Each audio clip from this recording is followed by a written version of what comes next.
there's no smoke without reason. It's a sign of something wrong in my lungs. There's a poison I've been breathing in too long. 'Cause there's no I in we. And there's no you in me. 'Cause I've been burned way beyond the third degree. 'Cause your words are like gasoline. Assalamualaikum warahmatullahi wabarakatuh. Para siswa semuanya, sebelum kita mulai pelajaran hari ini, silahkan kita berdoa menurut agama dan kepercayaan masing-masing. Berdoa mulai, persilahkan.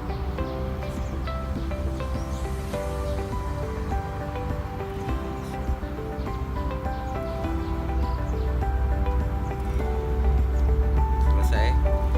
Para siswa semuanya, hari ini kita akan melanjutkan pelajaran kita tentang kemagnetan yang kemarin sudah kita bahas. Namun untuk hari ini kita akan melanjutkan materi yang lebih spesifik, yaitu tentang gaya Lorentz. Apa anak-anak? Gaya Lorentz. Ya. Apa itu gaya Lorentz? Nah, nanti kita akan bahas bersama-sama. Sebelum kita melanjutkan pelajaran tentang gaya Lorentz, yang pertama tujuan pelajaran kita hari ini adalah satu, untuk mengetahui pengertian gaya Lorentz. Apa itu pengertian gaya Lorentz? Yang kedua adalah bagaimana kita menemukan rumus gaya Lorentz. Yang ketiga adalah bagaimana kita mengaplikasikan gaya Lorentz itu dalam perhitungan-perhitungan yang nanti akan kita latih, yaitu tentang soal yang berhubungan dengan gaya Lorentz. Para siswa semuanya, tentu kalian masih ingat bahwa suhu di musim ini sangat panas karena ini sudah memasuki musim kemarau. Oleh karena itu kita memerlukan alat bantu untuk penyejuk pada tubuh kita atau suhu di sekeliling kita, yaitu dengan menggunakan apa? Mungkin siswa sudah tahu jawabannya. Ya, jawabannya adalah menggunakan kipas angin. Ya, kipas angin.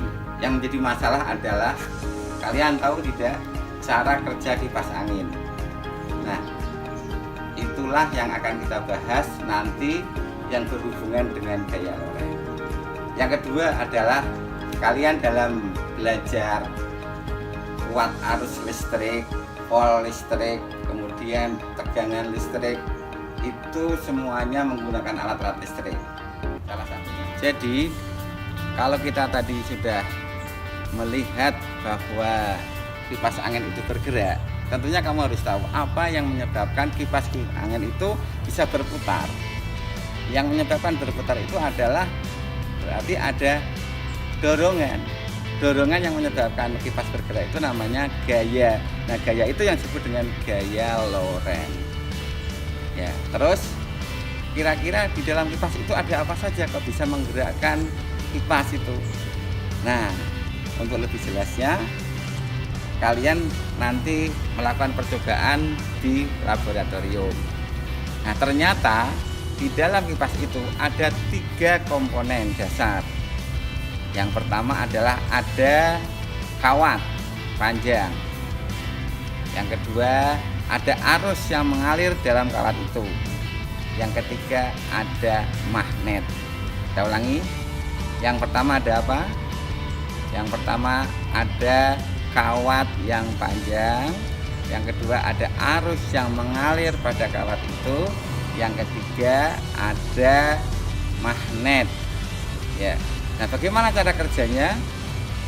Cara kerjanya adalah apabila ada kawat dialiri arus listrik dan kawat itu melewati medan magnet, maka kawat itu akan menimbulkan gaya. Nah, gaya itu yang disebut dengan gaya Lorentz. Nah, prinsip inilah yang digunakan oleh para ahli fisika untuk membuat alat yang disebut dengan kipas angin. Itu dulu yang bisa saya sampaikan. Nah, ada pertanyaan tidak?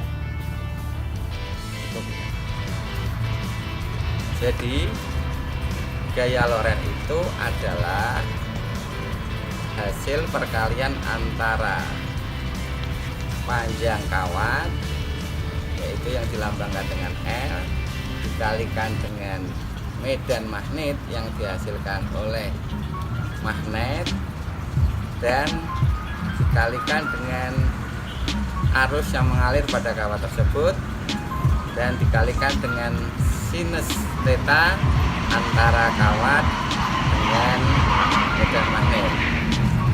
Sehingga kalau dirumuskan secara matematis, yaitu F sama dengan B kali I kali L kali sin theta, atau disingkat F sama dengan bil sinta.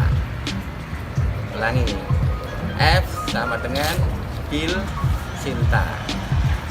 F sama dengan gaya Loren yang satuannya Newton, B adalah medan listrik yang satuannya adalah Tesla, I adalah kuat arus listrik, satuannya adalah ampere meter, dan L adalah panjang kawat, satuannya meter, dan yang terakhir sudut yang satuannya adalah derajat.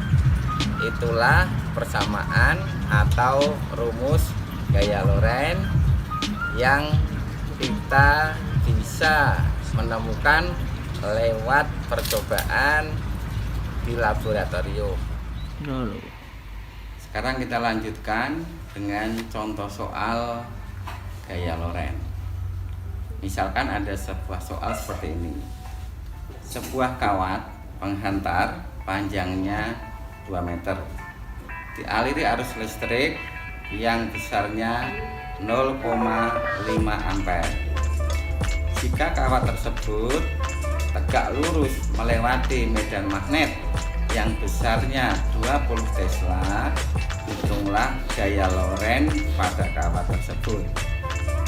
Saya ulangi sekali lagi, sebuah kawat penghantar panjangnya 2 meter dialiri arus listrik yang besarnya 0,5 ampere. Jika kawat tersebut tegak lurus melewati medan magnet yang besarnya 20 Tesla, hitunglah gaya Loren pada kawat tersebut. Untuk menjawab soal ini, kalian yang pertama-tama harus mengetahui besaran-besaran apa yang ada dalam soal tersebut.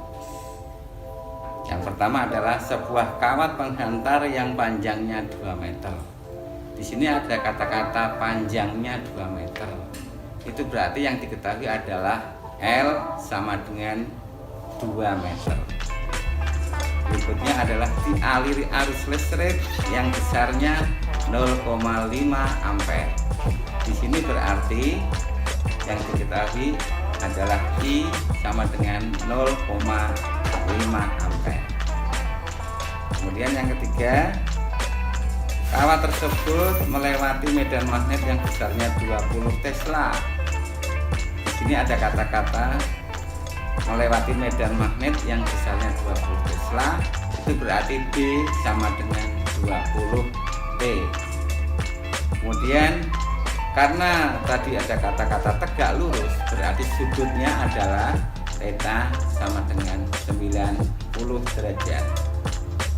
Untuk menjawab soal tadi, kita menggunakan rumus gaya Loren, yaitu F sama dengan bil sinta, atau F sama dengan B kali I kali L kali sin theta, dimana B nya kita masukkan 20, I nya kita masukkan 0,5, L nya kita masukkan 2, sin kita masukkan sin 90 yang nilainya 1, sehingga nanti jawabannya adalah 20 kali 0,5 kali 2 kali 1. 20 kali 0,5 adalah 10, kali kalikan 2 adalah 20, kali 1 berarti sama dengan 20 Newton. Jadi ini contoh soal tentang gaya Lorentz yang baru kita bahas. Saya kira untuk contoh soal sampai di sini dulu. Para siswa sekalian, setelah kita kepada tujuan pembelajaran kita yang terakhir, yaitu apa manfaat gaya Lorentz dalam kehidupan sehari-hari atau apa penerapan gaya Lorentz dalam kehidupan sehari-hari. Tadi yang pertama sudah kita bahas. Yang pertama adalah manfaatnya adalah digunakan untuk kipas angin.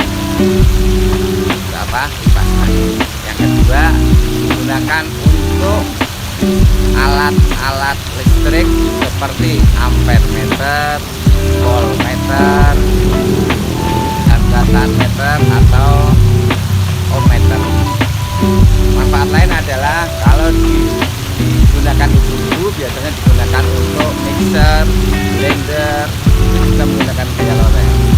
Dan yang tidak kalah menarik biasanya yang keempat ini, yaitu yang digunakan untuk permainan anak-anak, yaitu untuk mobil Tamiya untuk balapan. Sehingga kalau anak-anak tahu konsep gaya Lorentz ini, biasanya mereka akan menang dalam perlombaan itu, karena kalau dia tahu gaya Lorentz ini, biasanya mereka akan menggunakan kumparan yang lebih panjang, kemudian arus yang lebih kuat, dan medan magnet atau magnet yang lebih besar. Kalau temannya yang lainnya tidak tahu, sedangkan dia tahu konsep gaya Lorentz, maka anak yang punya ilmu tentang gaya Lorentz ini akan memenangkan pertandingan itu. Saya kira itu hasil dari pembelajaran kita hari ini. Sebelum saya akhiri, saya simpulkan dulu. Jadi kesimpulan kita hari ini yang pertama tadi adalah pengertian gaya Lorentz. Gaya Lorentz adalah gaya yang dihasilkan oleh kawat yang berarus listrik, di mana kawat yang berarus listrik itu melewati medan magnet. Yang kedua adalah rumus gaya Lorentz adalah F sama dengan BI L sin theta, atau disingkat dengan F sama dengan Bill Sinta. Yang ketiga yaitu contoh-contoh soal tentang gaya Lorentz. Kalian bisa belajar sendiri di sumber-sumber belajar yang lain, sehingga nanti kalian lebih mahir dalam mengerjakan soal-soal yang berhubungan dengan gaya Lorentz. Yang terakhir adalah kita sudah tahu yaitu penerapan gaya Lorentz, yaitu digunakan dalam kehidupan kita sehari-hari. Salah satu diantaranya adalah kipas angin dan alat-alat listrik yang lain. Saya kira perjumpaan kita hari ini bisa saya akhiri sampai di sini. Kalau ada yang kurang jelas, nanti kita bisa lanjutkan ketika kita pelajaran sudah mulai tatap muka. Billahi taufiq wal hidayah. Assalamualaikum warahmatullahi wabarakatuh.